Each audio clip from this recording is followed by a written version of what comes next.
আসসালামু আলাইকুম সবাইকে, আশা করি সবাই ভালো আছেন। আলহামদুলিল্লাহ আমিও ভালো আছি। আমি আজকে নতুন একটা রেসিপি নিয়ে আপনাদের সামনে আসলাম। আমার এই রেসিপিটা যদি আপনাদের ভালো লেগে থাকে তাহলে আপনারা বাসায় চেষ্টা করবেন। খুবই অল্প উপকরণ দিয়ে আমি এই চিলি চিকেনটা রান্না করেছি। আমি এখানে ফার্মের মুরগি ছোট ছোট করে শুধু মাংসটা কেটে নিয়েছি। এখন আমি এর মধ্যে সব উপকরণ দিয়ে দেব।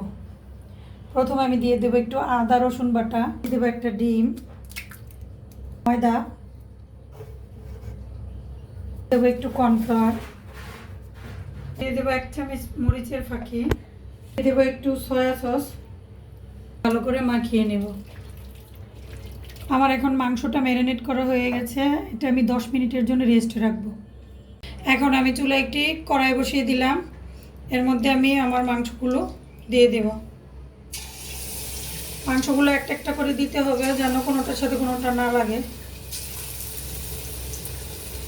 এভাবে আমি সব মাংসগুলো দিয়ে দেব।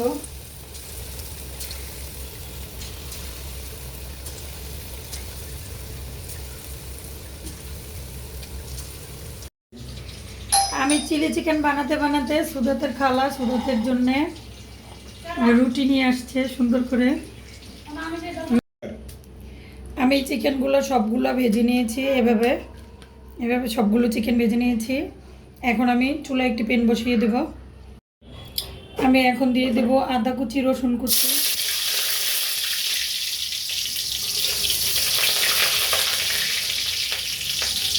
এখানে পেঁয়াজ ফালি করে নিয়েছি, পেঁয়াজগুলো দিয়ে দেব। আমার কাছে এখন ক্যাপসিকাম নাই, আমি টমেটো দিয়ে দিলাম।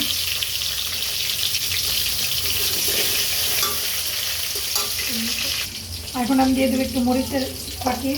আপনারা মরিচটাকে পেস্ট করেও দিতে পারেন, শুকনো মরিচ। এখন দিয়ে দেবো আমি চিকেনগুলো।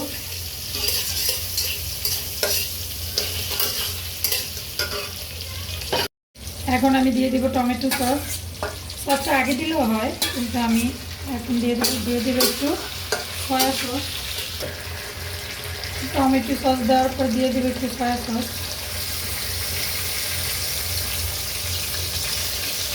দিয়ে দিলাম কাঁচামরিচ পরে।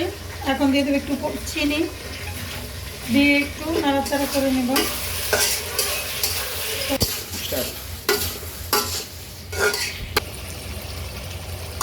চিলি চিকেনটা ভাজার পর ভালো করে ভেজে নিতে হবে। ভাজার পর আমার চিলি চিকেনটা এখন হয়ে গেছে, আমি নামিয়ে নেব।